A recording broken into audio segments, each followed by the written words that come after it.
La Fiscalía de Venezuela informó que el exministro de Petróleo y exvicepresidente Tarek El Aissami será imputado por 5 delitos. Esto luego de que el exfuncionario fuera detenido por su presunta participación en el desfalco a la estatal petrolera PDVSA. Hay polémica en Estados Unidos luego de que el Tribunal Supremo de Arizona prohibiera el aborto en casi todos los casos, excepto para salvar la vida de la madre. Para esto recuperó una ley de 1864 que tiene penas de hasta 5 años de prisión por incumplimiento.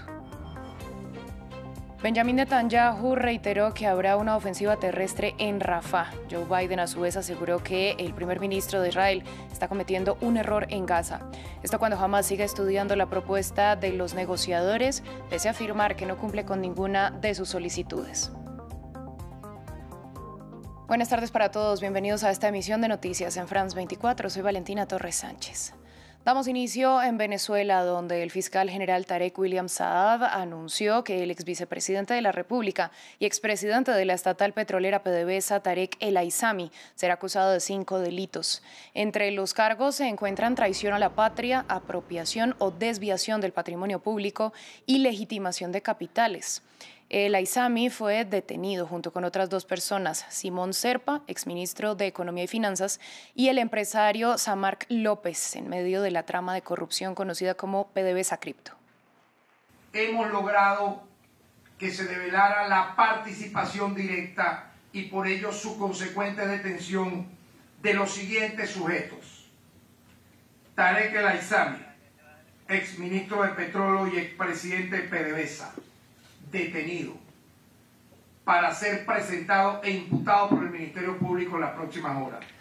Continuamos con la tensión entre México y Ecuador. El presidente Andrés Manuel López Obrador publicó los videos del incidente en la Embajada de México en Quito e indicó que a su país se le respeta, al tiempo que la canciller Alicia Bárcena pidió a la CELAC que respalde la denuncia ante la Corte Internacional de Justicia por la incursión en la sede diplomática en la que fue detenido el exvicepresidente Jorge Glass, quien salió del hospital y volvió a la cárcel de máxima seguridad en Guayaquil.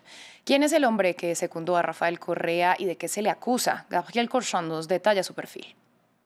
Originario de Guayaquil, Jorge Glass, de 54 años, es ingeniero de formación. Gran amigo de Rafael Correa, trabajó en varios ministerios cuando el izquierdista llegó al poder en 2007. Fue nombrado ministro de Telecomunicaciones antes de ser ministro coordinador de sectores estratégicos. De 2013 a 2017 fue el vicepresidente de Rafael Correa. Jorge Glass tuvo, entre otras, la misión de reconstruir el país tras el fuerte terremoto de 2016. Ante la magnitud del evento, estamos hablando de un movimiento telúrico de los más fuertes de las últimas décadas que hemos enfrentado en este momento los ecuatorianos y las ecuatorianas. Es un momento de unidad, de calma, de máxima cautela. Volvió a ser vicepresidente en 2017 con Lenín Moreno, pero después de unos meses en el cargo, ingresó a prisión preventiva y fue desposeído del cargo. En total tuvo 3 condenas por corrupción, aunque una fue anulada. Entre otras, fue condenado a 6 años de cárcel por asociación ilícita en el caso de corrupción masiva de la empresa brasilera Odebrecht. Pero siempre se defendió denunciando que sus condenas eran políticas. Todo esto es un montaje en donde se une la venganza de una empresa corrupta y corruptora que montó una red de corrupción en 12 países. Por otro lado, el poder mediático de este Ecuador que está concertado con los medios públicos. Por otro lado, el poder económico y financiero donde les constituyo la piedra en el zapato porque soy progresista. Finalmente logró recuperar su libertad en 2022 y en diciembre de 2023, ante la amenaza de ser nuevamente encarcelado, se refugió en la Embajada de México en Quito. Tras recibir el asilo por parte de México, se desencadenó la crisis diplomática entre ambos países. Quito justificó su arresto acusando a México de proteger a un personaje político condenado por corrupción, mientras que México denunció la violación de su soberanía por la operación policial en su embajada.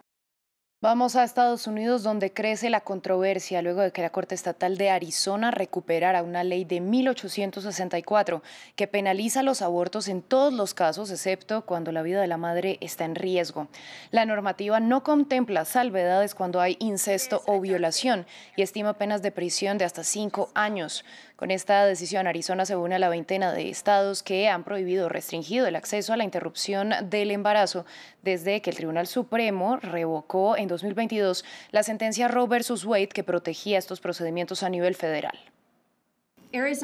La prohibición del aborto en Arizona en 2022 es extrema y perjudica a las mujeres, y la prohibición casi total de la era de la guerra civil que sigue pesando sobre nuestras cabezas solo sirve para crear más caos para las mujeres y los médicos en nuestro estado. Como gobernadora prometo que haré todo lo que está en mi poder para proteger nuestras libertades reproductivas.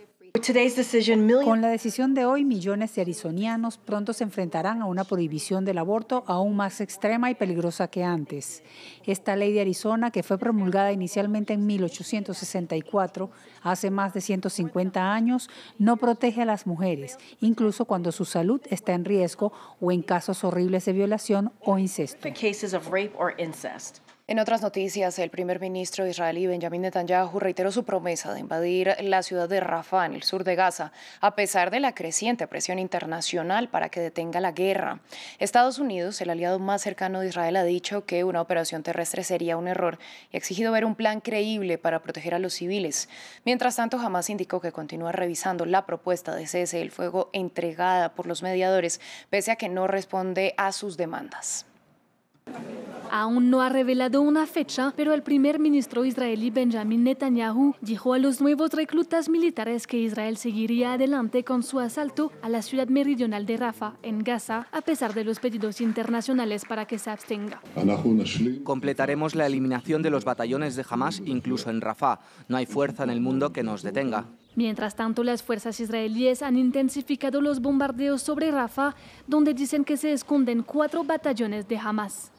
El ejército dice que está comprando 40.000 tiendas de campaña con vistas a la evacuación de la ciudad, donde viven 1,5 millones de palestinos, la mayoría desplazados de otras zonas de Gaza. Por su parte, Estados Unidos repitió este lunes su desacuerdo sobre un operativo en Rafah. Lo que tenemos es una conversación en curso con Israel sobre cualquier operación en Rafah.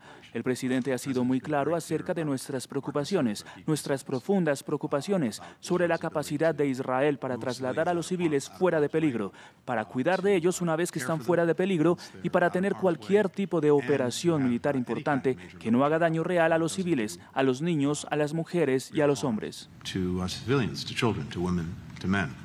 Mientras tanto, prosiguen en el Cairo los esfuerzos internacionales para lograr un alto el fuego.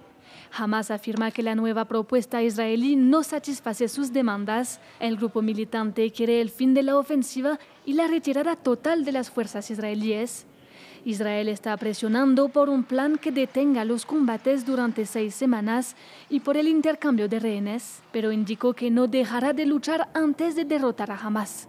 En terreno, este martes, Naciones Unidas reveló que el cruce de Erez, por el que se accede al norte de Gaza y que Israel se comprometió a abrir, aún permanece cerrado.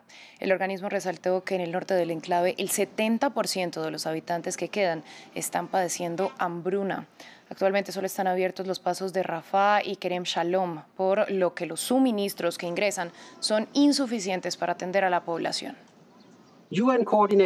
Es mucho más probable que se impidan las entregas de alimentos coordinadas por la ONU o se niegue el acceso a las zonas que requieren coordinación dentro de Gaza más que a cualquier otra misión humanitaria. Por lo tanto, este es un lenguaje burocrático para el hecho de que los convoyes de alimentos que deberían dirigirse particularmente al norte, donde el 70% de personas se enfrentan a condición de hambruna, tienen más probabilidades, de hecho 3 veces más probabilidades, de que se les deniegue en comparación a cualquier otro convoy humanitario con otros tipos de material. De otra parte, este martes la vicepresidenta de Estados Unidos, Kamala Harris, se reunió con algunos de los familiares de rehenes que mantiene Hamás para exigir una vez más la liberación de los secuestrados. El encuentro se produce precisamente cuando finaliza el Ramadán, el mes sagrado del Islam, y pese a que el presidente Joe Biden había dicho que una tregua con liberación de rehenes se alcanzaría para antes del inicio de esta festividad musulmana. Así llegamos al final de esta emisión de noticias. A ustedes, gracias por su sintonía.